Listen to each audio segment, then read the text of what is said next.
গাজীপুর আলমপুর চৌরাস্তা পূর্ব পাশ থেকে খুতবান্দি ঘাট পর্যন্ত 2 কিলোমিটার সড়কের বেহাল দশা, দুর্ভোগে 6 ইউনিয়ন সহ পৌরবাসী। আমাদের সহকর্মী মোহাম্মদ পলাশ শেখের রিপোর্টে থাকছে বিস্তারিত। সিরাজগঞ্জের কাজীপুর উপজেলা পৌরসভার আলমপুর চৌরাস্তার পূর্ব পাশ থেকে খুতবান্দি নৌকাঘাট পর্যন্ত প্রায় 2 কিলোমিটার সড়ক দীর্ঘদিন ধরে সংস্কারের অভাবে বেহাল অবস্থায় পড়ে আছে। গুরুত্বপূর্ণ এ সড়ক দিয়ে প্রতিদিন চরম দুর্ভোগ নিয়ে চলাচল করছেন 6 ইউনিয়নের মানুষ সহ পৌর এলাকার বাসিন্দারা। সড়কটির আশপাশে রয়েছে কয়েকটি উচ্চ বিদ্যালয় ও প্রাথমিক বিদ্যালয়, ফলে প্রতিদিন শিক্ষার্থী, শিক্ষক, রোগী, সাধারণ মানুষ ও বিভিন্ন ধরনের যানবাহন চলাচল করে। সড়কের বিভিন্ন স্থানে সৃষ্টি হয়েছে বড় বড় খানাখন্দ। বর্ষা মৌসুমে এসব খানাখন্দে পানি ও কাদা জমে জনদুর্ভোগ আরো বেড়ে যায়। স্থানীয় এক বাসিন্দা বলেন, এই সড়ক দিয়ে প্রতিদিন আমাদের চলাচল করতে হয়। দীর্ঘদিন ধরে রাস্তাটি খারাপ অবস্থায় রয়েছে। দ্রুত সংস্কার করা হলে এলাকার মানুষের দুর্ভোগ অনেকটাই কমবে। আলমপুর রাস্তা হইতে বিয়ারা খুতবান্দি নৌকাঘাটের রাস্তার খুবই বেহাল দশা। আপনার এটা শুধু রাস্তা না, এটা চরের 6টি ইউনিয়নের লোকের যাতায়াতের কি মানে রাস্তা। এই রাস্তার খুবই খারাপ অবস্থা, মানে রুগী নিয়ে যাওয়া যায় না। তারপরে যে কোনো সময় অটো মানে অ্যাক্সিডেন্ট করতেছে। মানে বৃষ্টির দিনে একবারে খুবই খারাপ অবস্থা। মানে বৃষ্টির দিনে মানুষ হাঁটতেও পারে না, গাড়িতেও যেতে পারে না। মাননীয় সংসদ সদস্য এবং গাজীপুর পৌরসভার প্রশাসককে তারা রাস্তাটা তাড়াতাড়ি সংস্কার করে তার জন্য বিশেষভাবে অনুরোধ জানাচ্ছি। এক শিক্ষার্থী বলেন, প্রতিদিন স্কুলে যেতে এই রাস্তা ব্যবহার করতে হয়। রাস্তার খারাপ অবস্থার কারণে অনেক সময় পোশাক ও জুতা নষ্ট হয়ে যায়। বর্ষার সময় চলাচল আরো কষ্টকর হয়ে পড়ে। চৌরাস্তা থেকে খুতবান্দি পর্যন্ত আমাদের এই রাস্তাটা একদমই অনুন্নত। এখানে যাতায়াত করতে খুবই কষ্ট হয়। সাধারণ মানুষজনের বিভিন্ন কাজ থাকে, তারপর যারা অফিসে যায়, তারপর আমাদের শিক্ষকরা, আমরা শিক্ষার্থীরা আমাদের স্কুলে আসতে অনেক সমস্যা হয়। তো এই জন্য আমাদের রাস্তাটা উন্নত করতে হবে, উন্নত রাস্তা দরকার।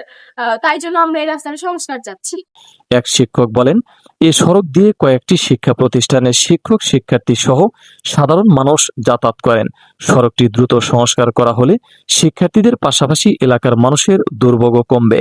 আমাদের গাজীপুর পৌরসভা থেকে খুতবান্দি ঘাট পর্যন্ত যে রাস্তাটি, এটা একটি মেইন রাস্তা। এই রাস্তাটি বেহাল অবস্থায় রয়েছে। এখান দিয়ে প্রতিদিন অসংখ্য মানুষ এবং যানবাহন চলাচল করে, পণ্য আনা নেওয়া করা হয়, কিন্তু রাস্তাটি চলাচলের অযোগ্য হয়ে গিয়েছে। আমি আশা করব এই রাস্তাটি অনতিবিলম্বে কর্তৃপক্ষ সারার ব্যবস্থা করবে। শুধু এপারই নয়, নদীর ওপারেও 6টি ইউনিয়ন রয়েছে। 6টি ইউনিয়নের অধিকাংশ ইউনিয়নের লোকজনই এই রাস্তায় চলাফেরা করে। এক গাড়ি চালক বলেন, সড়কের বিভিন্ন স্থানে খানাখন্দ থাকায় গাড়ি চলাচলে সমস্যা হয়। এতে অনেক সময় যানবাহনের যন্ত্রাংশ ক্ষতিগ্রস্ত হয়। বিশেষ করে রোগী নিয়ে চলাচলের সময় বেশি সমস্যায় পড়তে হয়। এই রাস্তাতে আমাদের চলাফেরা খুবই কষ্টকর। লোকজনের কষ্ট, আমাদের কষ্ট, গাড়ি ঘোড়া সপ্তাহে প্রতি সপ্তাহে সারা লাগে। এটা আমাদের খুবই কষ্ট। ভালো করলে আমাদের সুবিধা হয়। স্থানীয়রা জানান, সড়কটি শুধু পৌর এলাকার মানুষের জন্য নয়, চরাঞ্চলের 6 ইউনিয়নের মানুষেরও গুরুত্বপূর্ণ যোগাযোগের পথ। এ কারণে দ্রুত সংস্কারের মাধ্যমে সড়কটি চলাচলের উপযোগী করার দাবি জানিয়েছেন তারা। এ বিষয়ে গাজীপুর উপজেলা নির্বাহী কর্মকর্তা মোহাম্মদ মোস্তাফিজুর রহমান বলেন, সড়কটি সংস্কারের জন্য এর আগের অর্থ বছরে প্রায় 2,43,00,000 টাকার একটি প্রকল্প দেওয়া হয়েছিল। তবে ওই বরাদ্দের কাজটি সম্পন্ন করা সম্ভব হবে না।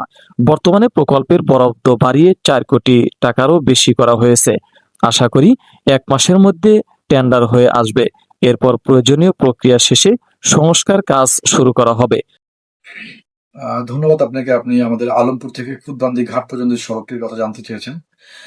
এটি প্রায় 1950 মিটার সড়ক। এখানে মানে অ্যাপ্রক্সিমেটলি 2 কিলোমিটার। এখানে এর আগে অর্থ বরাদ্দ ছিল 2,43,00,000 মতো। তো 2,43,00,000 এই 2 কিলোমিটার রাস্তার জন্য আসলে সাফিসিয়েন্ট বাজেট না।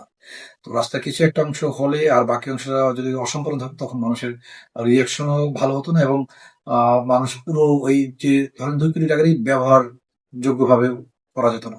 এই কারণে আমরা পুনরায় এস্টিমেট করে এবং 4,43,00,000 টাকা বাজেট করে আমরা ইতিমধ্যে স্থানীয় সরকারকে পাঠিয়েছি আমাদের পৌরসভার পক্ষ থেকে, এবং আমরা আশা করছি খুব দ্রুতই কাজ শুরু করতে হবে। এখন তো আজকে হচ্ছে অগস্ট মাসের 25 তারিখ। আমার সকল কাগজপত্র প্রেরণ করা হয়ে গেছে। আশা করছি যে আগামী 1 মাসের মধ্যেই আমরা এই রাস্তার কাজ শুরু করতে পারবো। এখানে মানুষের ভোগান্তি হচ্ছে অনেক, কিন্তু আপনারা জানেন যে এগুলো অনেকটা ক্ষেত্রে প্রশাসনিক বিষয় থাকে এবং অর্থ বছরের সাথে জড়িত বিষয় থাকে। আমরা জুন জুলাইতে মধ্যে শেষ করেছি, ফলে নতুন করে এই যে অর্থ বছরে আমাদের বর্ষাও এখন আছে। জানেন যে বর্ষার সময় কাজ হলে কাজের মান খুব একটা ভালো হয় না। এই কারণে আমরা সেপ্টেম্বরে কাজ শুরু করতে চাচ্ছি, যাতে করে স্থানীয় বাসিন্দারা দ্রুত টেন্ডার প্রক্রিয়া সম্পন্ন করে সড়কটি সংস্কার কাজ শুরুর দাবি জানিয়েছেন। Mohammad Sohel Rana, SMP news 24 news desk.